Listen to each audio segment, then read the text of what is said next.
We're living in a time where divorce has become so common that it actually breaks my heart. This entire week, the amount of women, Muslimas, that I've been also helping in order to heal from this emotional trauma of just being issued talaq.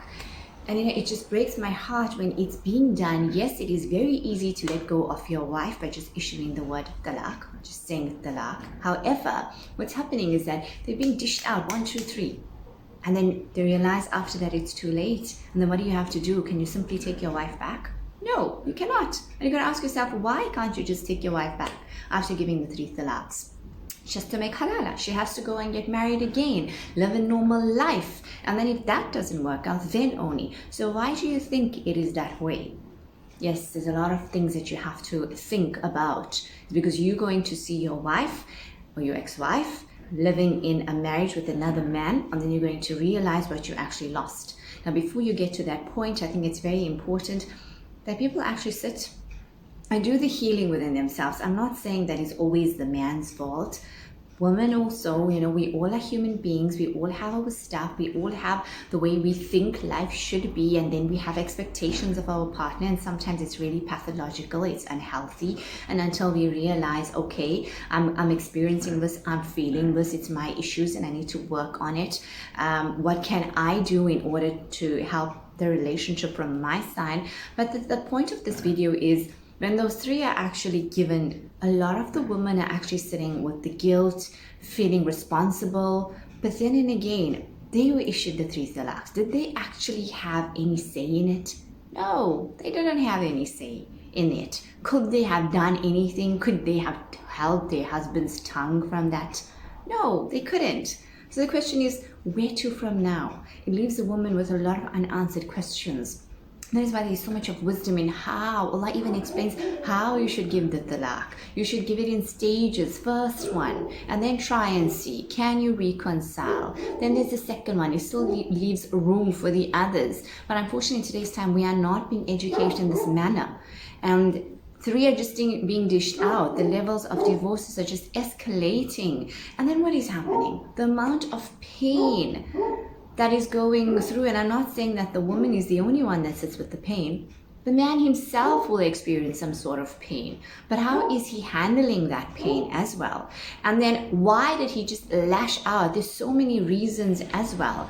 And often it comes from our childhood and our emotional problems and the way we probably seen our parents grow up and probably the way we viewed relationships should be. We don't learn how to communicate properly. We have expectations that our partner should respond in a certain way. But how is somebody going to know or supposed to know unless you communicate that? Also, you have to learn the good communication. Don't just dump things on other people and make people responsible for the way you feel. You have to start taking responsibility. Now, all of these things are what I help my clients with. Been working a lot with helping the sisters that have been coming through, also brothers. Yes, males are also coming through. It just breaks my heart when that word is issued one after the other, and also when the sister is really not expecting it. So we are living in sad times because our divorce rates are really escalating. However, it's so important that we learn from there, where to from now. Where to from now? It's done. I'm not saying that it was the right thing that has happened, but where to from now? How can you become empowered instead of letting yourself slip into such a negative and a depressed state and a state of guilt where you're really even thinking that it's not even worthy, or I'm not even worthy of living. I'd rather be dead, ma'azallah. Allah Azza wa Jalla did not create you for you to wish that you were not existing in this world. And yes, somebody of a hadith, Nabi Sallallahu Alaihi Wasallam said there'll come a time where we will pass those people that are in the graves and wish that we were actually there.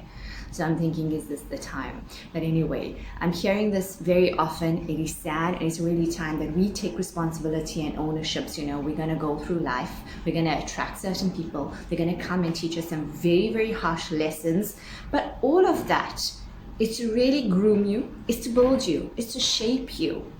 So it's to start reframing and start to see it as in a more empowering way. Don't let that pain allow you to sink more and more and more, because then shaitan is going to come, waswasa is going to come, and then all you're going to see is darkness. But life's not meant to be that way. You can rise from this, and you can be empowered, and you can live in this world in the manner that you have been created to serve Allah Azza wa Jal, and to be the best version of yourself. And that is your responsibility. That is your duty. And if you're keen on stepping into that space of yourself and finding your true essence, and to shift all the emotional fog and the pain and the hurt, and to really step into who you're meant to be, even with all of those pain, because that really also helps you to develop your tool, or to develop your potential, to polish you up even more in aspects that you didn't even know that you had within you. And sometimes it's really those painful things that make us realize certain things about ourselves. So if you're keen to help yourself on that level, if you are in that state of really depression and real heartache, real pain,